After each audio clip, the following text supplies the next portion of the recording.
First అటెంప్ట్లో ఏం జరిగింది, ఎలా ప్రిపేర్ అయ్యారు? సెకండ్ అటెంప్ట్లో ఏం జరిగింది, ఎలా ప్రిపేర్ అయ్యారు? నాది ఫస్ట్ అటెంప్ట్కి ప్రిపరేషన్ నేను కాలేజ్లో ఉన్నప్పుడే స్టార్ట్ చేశాను. ఫస్ట్ అటెంప్ట్లో మెయిన్స్ క్లియర్ అవ్వలేదు, బట్ కాన్ఫిడెన్స్ వచ్చింది. ఫస్ట్ అటెంప్ట్లో ప్రిలిమ్స్ అయిపోయింది, నెక్స్ట్ అటెంప్ట్లో ఖచ్చితంగా మనం మెయిన్స్ వరకు వెళ్తామనే ఒక నమ్మకాన్ని టక్కన కట్ చేస్తుంది అది. ప్రిలిమ్స్లో పేపర్ 1లో 112 మార్క్స్ వచ్చాయి మ్యామ్. అది చాలా బాధగా ఉండే. నేను మెయిన్స్కి బాగా ప్రిపేర్ అయ్యి ప్రిలిమ్స్లోనే పోవడము.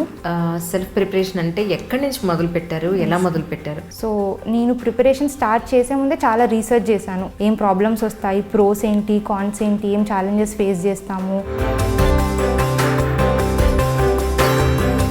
ఒకసారి చేసిన మిస్టేక్ని మళ్ళీ చేయొద్దు. స్పేర్ చేసిన టైం చాలా తక్కువ టైం అని విన్నాను. ప్రతిదీ మనకి చాలా రిసోర్సెస్ వచ్చేస్తున్నాయి, చాలా కన్ఫ్యూజ్ అయిపోతున్నారు. ఏది ఉన్నా అది నాకు యూజ్ అవుతుందా, అది రిలేటెడ్ ఉందా.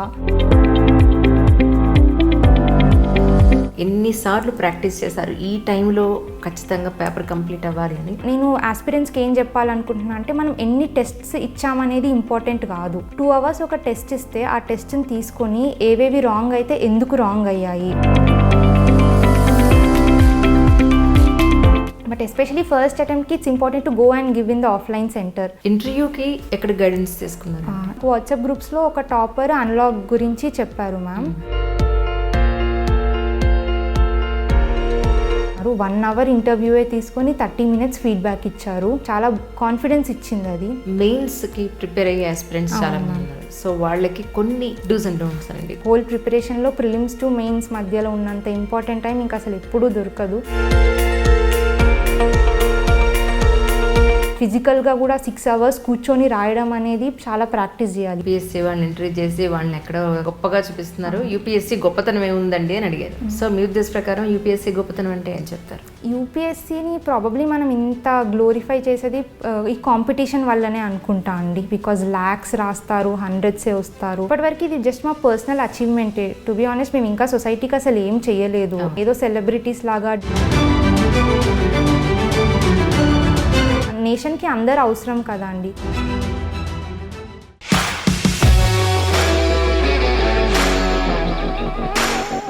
అందరికి నమస్కారం అండి. ఈనాటి నా ఈ కార్యక్రమంలో మై స్పెషల్ గెస్ట్ సస్యారెడ్డి గారు is with me right now. తన 3వ అటెంప్ట్లో 24 సంవత్సరాల్లోనే, అంటే అతి తక్కువ ఏజ్లోనే సివిల్స్ అనేది క్రాక్ చేయడం జరిగింది. ముందైతే వెల్కమ్ చెప్పదాం. సస్యారెడ్డి గారు నమస్కారం అండి. Thank you so much. Congratulations. Thank you so much. అసలు 25 ఏళ్ల లోపులోనే సివిల్స్ సాధిస్తే కనుక ఎవరైనా సరే వాళ్ళ కెరియర్లో వాళ్ళు రిటైర్ అవ్వడానికి ముందే ఒక పీక్ స్టేజ్కి వెళ్ళిపోతారని చెప్తూ ఉంటారు అందరూ. బట్ రియలీ దట్స్ మీరు అచీవ్ చేశారు అది. నేను విన్నది ఏంటి అని అంటే, దిస్ ఈస్ 3rd అటెంప్ట్ అని. ఒక్కసారి మనం first attempt and second attempt నుంచి మొదలు పెడదామా? Yes ma'am. ఫస్ట్ అటెంప్ట్లో ఏం జరిగింది, ఎలా ప్రిపేర్ అయ్యారు? సెకండ్ అటెంప్ట్లో ఏం జరిగింది, ఎలా ప్రిపేర్ అయ్యారు? Yes ma'am. నాది ఫస్ట్ అటెంప్ట్కి ప్రిపరేషన్ నేను కాలేజ్లో ఉన్నప్పుడే స్టార్ట్ చేశాను. 2018 అంటే 3rd year 2nd semester. అప్పుడే నేను ప్రిపరేషన్ స్టార్ట్ చేశాను. 2019 ఏప్రిల్లో నా కాలేజ్ అయిపోయింది. April 30 రోజు లాస్ట్ ఎగ్జామ్ రాశాను. June 5th రోజు ఈ ప్రిలిమ్స్ ఎగ్జామ్ ఇచ్చేసాను. ఓకే. సో కాలేజ్తో పాటు ప్రిపరేషన్ స్టార్ట్ చేసి ఇచ్చేసాను. ప్రిలిమ్స్ అయింది, క్లియర్ అయింది మ్యామ్ ఫస్ట్ అటెంప్ట్లోనే. బట్ టైం లేక నేను ఆన్సర్ రైటింగ్ ఎక్కువ ప్రాక్టీస్ చేయలేదు. అది ఒక మెయిన్స్ కోసం అది ఒక మిస్టేక్ చేశాను. సో ఫస్ట్ అటెంప్ట్లో మెయిన్స్ క్లియర్ అవ్వలేదు, బట్ కాన్ఫిడెన్స్ వచ్చింది ప్రిలిమ్స్ అవ్వడం వల్ల. మెయిన్స్లో కూడా 700 వరకు మార్క్స్ వచ్చాయి. సో ఇంప్రూవ్ చేసుకుంటే నెక్స్ట్ ఇయర్ అవుతుంది అన్న కాన్ఫిడెన్స్ ఉంది. సో మెయిన్స్కి బాగా ప్రాక్టీస్ చేశాను. బట్ సెకండ్ అటెంప్ట్ 2020లో ఇచ్చాను. ప్రిలిమ్స్లోనే పోయింది మ్యామ్. ఓకే కదా. ఇది ఎంత అన్సర్టన్గా జరుగుతుందంటే, అప్పటి వరకు ఎంతో మన మీద మనకు నమ్మకం ఉంటుంది. ఫస్ట్ అటెంప్ట్లో ప్రిలిమ్స్ అయిపోయింది, నెక్స్ట్ అటెంప్ట్లో ఖచ్చితంగా మనం మెయిన్స్ వరకు వెళ్తామనే ఒక నమ్మకాన్ని టక్కన కట్ చేస్తుంది అది. అందులో కూడా మిస్టేక్ ఏంటంటే, ప్రిలిమ్స్లో పేపర్ 1లో 112 మార్క్స్ వచ్చాయి మ్యామ్. జనరల్ కట్ ఆఫ్ కంటే 20 మార్క్స్ ఎక్కువ వచ్చాయి. సీసాట్ అనే క్వాలిఫైయింగ్ పేపర్లో పోయింది నాకు. అది కొంచెం ప్రాక్టీస్ చేయలేదు, ఇంకా ఎగ్జామ్ హాల్లో టైం మేనేజ్ చేయక అది పోయింది. సో అది చాలా బాధగా ఉండే. నేను మెయిన్స్కి బాగా ప్రిపేర్ అయ్యి ప్రిలిమ్స్లోనే పోవడము. సో ఫైనలీ 3rd అటెంప్ట్ 2021లో ఇచ్చాను. అన్ని స్టేజెస్ అయిపోయినాయి. 2014 ర్యాంక్ సాధించారు. Yes ma'am. That's really great ma'am.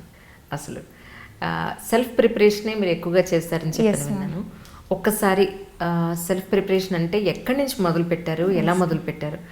Aspirants అందరికీ కూడా అదే డౌట్ ఉంటుంది. కొత్తగా స్టార్ట్ చేసే వాళ్ళకి ఫస్ట్ అటెంప్ట్ అప్పుడు అసలు ఎక్కడి నుంచి మొదలు పెట్టాలో బాబు, ఎలా మొదలు పెట్టాలి అని చెప్పని. అలాగే మీ ఆప్షనల్ గురించి కూడా మాకు ఒకసారి తెలియదు. ఫస్ట్ ఆఫ్ ఆల్ నాకు ఈ ఫీల్డ్లో వచ్చిన వాళ్ళు ఎవ్వరూ తెలియదు మ్యామ్. నా ఫ్రెండ్స్ సర్కిల్లో ఎవరు లేరు, రిలేటివ్స్లో కానీ ఎక్కడ ఎవరు లేరు.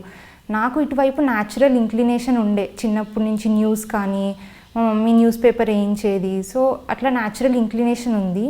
సో థర్డ్ ఇయర్కి వచ్చాక, సెకండ్ ఇయర్ వరకు కూడా ఐడియా లేదు ఏం చేస్తాను అని, బట్ థర్డ్ ఇయర్కి వచ్చాక ఇంకా సీరియస్ అవ్వాలి కదా, ఏం చేస్తాము, ఎటు వెళ్తాము అని. అప్పుడు ఆలోచించాను, అన్ని ఆప్షన్స్ కన్సిడర్ చేశాను. ఇట్లా గేట్ ఉంటుంది, అబ్రాడ్ వెళ్తారు.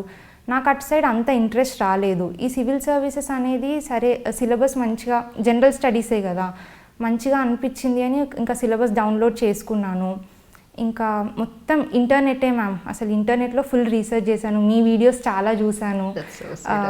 ఇట్లాంటి యూట్యూబ్ వీడియోస్ చాలా చూసి ఒక్క టాపర్ని ఎవరిని బ్లైండ్గా ఫాలో అవ్వలేదు. చాలా టాపర్స్వి చూశాను. వాళ్ళలో నేనేం రిలేట్ అవుతున్నానో అవి పాయింట్స్ రాసుకున్నాను.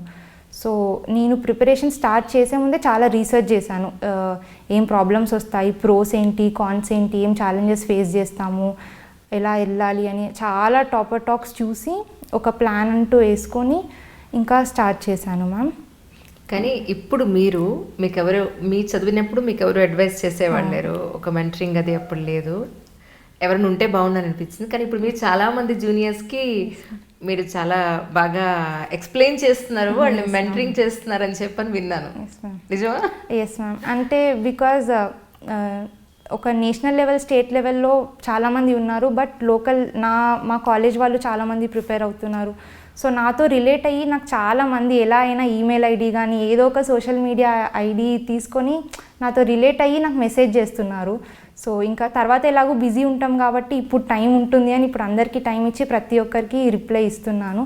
నాకు తెలిసింది చెప్తున్నాను. నాకేం పెద్ద ఎక్స్పర్టీస్ లేదు అన్నిట్లో, బట్ నేనేం చేశాను, ఏమేం ఫాలో అయ్యాను, ఏం మిస్టేక్స్ చేశాను, నేను చేసింది మాత్రం వాళ్ళకి క్లియర్గా చెప్తున్నాను. ఎంత ఒబీడియంట్గా చక్కగా బంగారు తల్లిలా కూర్చొని చూస్తారా? That's real nice. మరి మీకు సెల్ఫ్ ప్రిపరేషన్ అన్నారు కదా, దాని గురించి ఒకసారి మాకు డీటెయిల్డ్గా. అదే మ్యామ్, అసలు సెల్ఫ్ ప్రిపరేషన్ అయ్యి ఎవరు తెలియకపోయేసరికి చాలా అసలు డిసిజన్ తీసుకోవడానికి భయం వేసింది. అటు ప్లేస్మెంట్స్ వెళ్ళకుండా, మనం ఆబ్వియస్గా ఇంజనీరింగ్ అయిపోయాక జాబ్ అనే ఆలోచిస్తాం కదా. సో బట్ ఇంకా స్ట్రాంగ్గా డిసిజన్ తీసుకున్నాను. ఇంకా మెల్లిగా బుక్స్ మెల్లి గ్యాదర్ చేసుకున్నాను.